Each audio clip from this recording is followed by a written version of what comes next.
Welcome to Ask and Learn. In this problem, we have a bent bar with a load acting at the end down here, and we're given the three components in the three directions, the three orthogonal directions of that load. So that's easy to write down, and that's right here. It is at the end here. It's attached to a square bar, and it can slide. There's a collar that can slide up and down this bar, but that will prevent it from moving in the, let's see here, in the x and y direction, and will also provide moments about all the axes to help to keep the bar from rotating in any direction. So at that point, we have the constraints in the x and y direction, and that is our origin.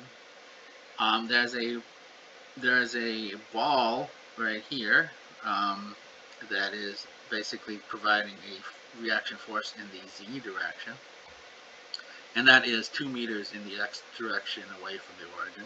Then we have our applied load here, and we're given all these components.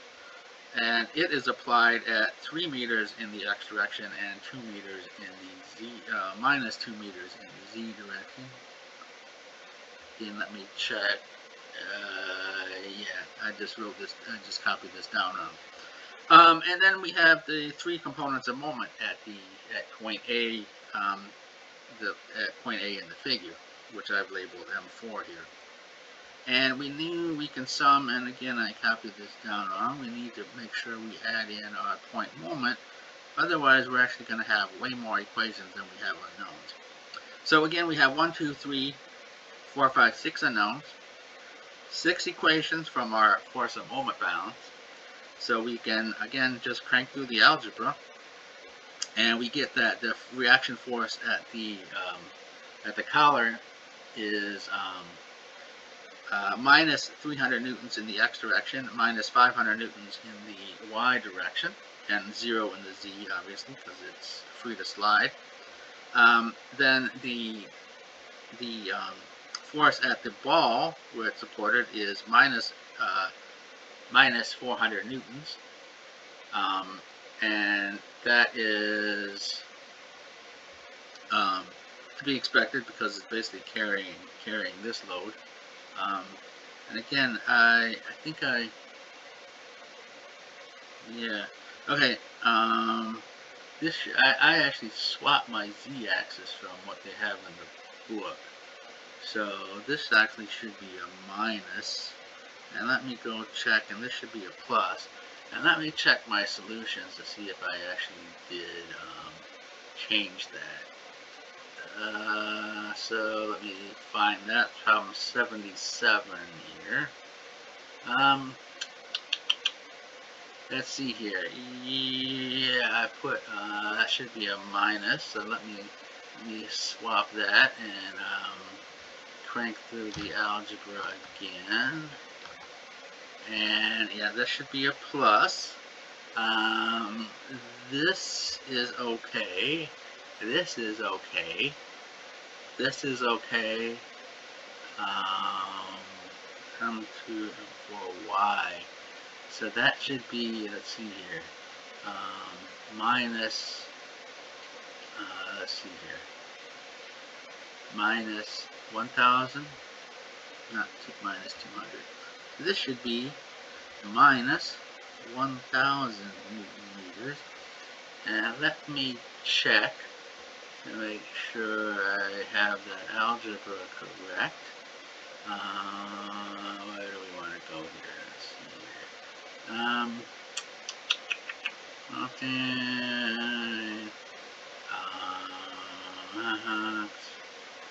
Let's see here.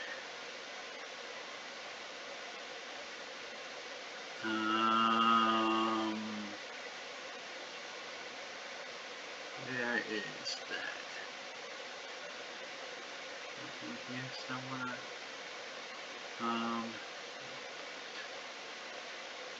Let's see here. I think let's see. Where is that? the algebra that I did. Back here. Yeah, let's see here. Let me just crank through this a little bit. Problem 77, and let me just make sure this is what I've done here is correct, as I've done it on the fly here. And X, no, this should be 200. Now, why, what? There must be something else around here. So, actually, this will be good. You can see how I debug my answer. Let's see here. Is there anything wrong with what I've written down for the geometry? This is at the origin. This is at 2 meters in the x direction, yes. This is 3 meters in the x and minus 2 in the y. That's where I did. I forgot to make that a minus sign in my algebra. So let's go through it again. And yes, we get that this was actually should be 200 as we had to begin with. So I basically swapped the signs of my load and my basically what I did is I inverted the problem. I made the bar look like this, and then the load at the top acting up instead of down. So that's why we basically just flipped the sign here. So here's our solution. Again, 1,000 Newton meters in the about the x-axis, 200 about the 200 Newton meters about the y, and minus 1,500 about the z. And again, that makes sense if you just look at this. It needs to carry this moment that is acting at 3 meters from the z-axis, so that makes sense. And then it's a little hard to say about the let's see, about the y-axis. Yeah, it's a little hard to say because we have the ball here at creating a moment, and then about the x, about the y, so about the y-axis, yeah, and about the x-axis. Yeah, that makes sense too because we have 500.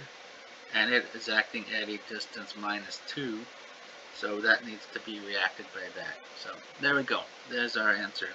Everything looks good now.